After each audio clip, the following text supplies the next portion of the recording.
guys, it's Shay and welcome to the channel if you're new and welcome back to my channel if you've been here before. So as you can see by the title of this video, I'm going to be recommending 3 disaster anime to you guys. And honestly, I didn't know disaster anime was such a big genre, or that there are a lot of disaster anime to actually choose from. But here are 3 that I definitely recommend and that I truly do enjoy. The first one is Your Name. Now I know Your Name is not a series, it is actually a movie. And the movie came out, I believe, in like 2016, I believe. And it was one of the highest grossing anime films for quite a while.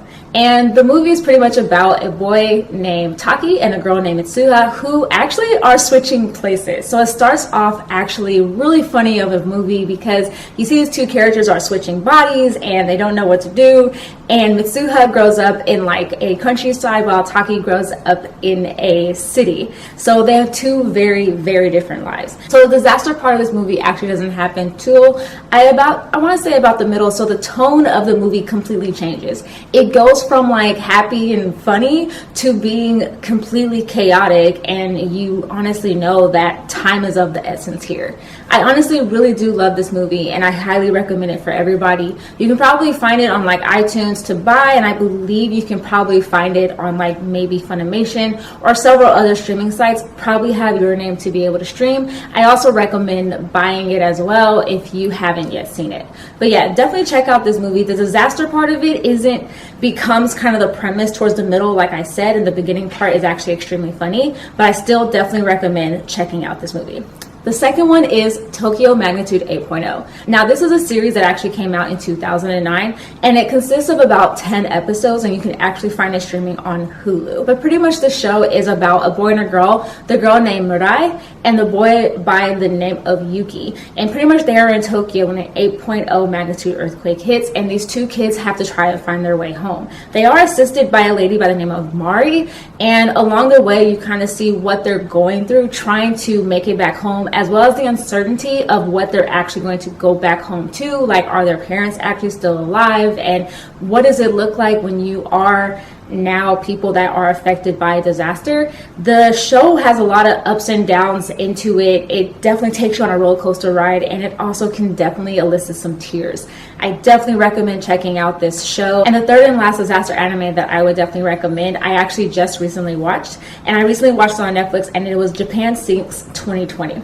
Now the premise of this show, it also consists of 10 episodes, and you can actually watch it both subbed and dubbed on Netflix.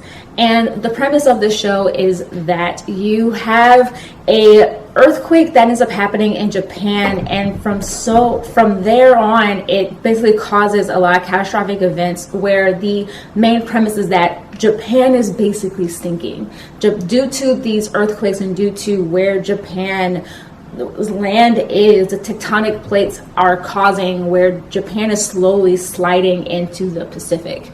And you have these group of characters that are basically just trying to survive and trying to figure out where they can go before Japan basically sinks, or where is the safest place for them to go. I have to honestly say that almost every episode within this show ended on a cliffhanger where you were like, I have to find out what is going to happen next. And I also have to say that it is such a bingeable show. Like I said, it consists of 10 episodes, and my fiance and I actually watched it in one night, and it had us from beginning to end. And once again, just like Tokyo Magnitude 8.0, it can definitely elicit some tears. I have to say completely honestly that all 3 of these shows can evoke a lot of emotion into you, the viewer, because you get so attached to these characters and you're with them along for the ride of what they're actually going through. And just like when they find out stuff, you're finding out some stuff as well. There are people in it that you just do not trust. There are things happening that can these are real things that could possibly happen. And so it does make you really wonder of like, what would I do in these situations? Also, for at least Tokyo Magnitude 8.0 as well as Japan Sinks 2020, they both bring upon this sense of like a dog-eat-dog world, and what happens when people really go through a catastrophic event, and how people can all of a sudden go from being like nice, like, here, I'm going to help you, to like, it is everyone for themselves. I by no means am going to help you out because I know that I have to save myself and mine.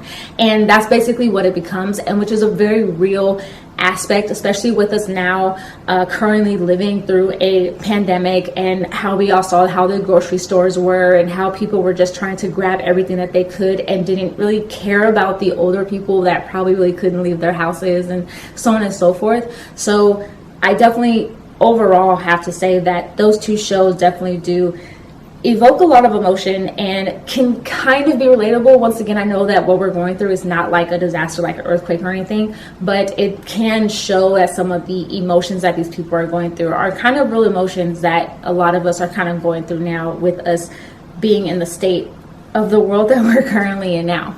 But overall, I definitely recommend watching all three of these shows and movie, since one of them is a movie. And I honestly have to say that you won't be upset about watching any of these shows. I feel like everyone will definitely enjoy them. So once again, definitely check them out.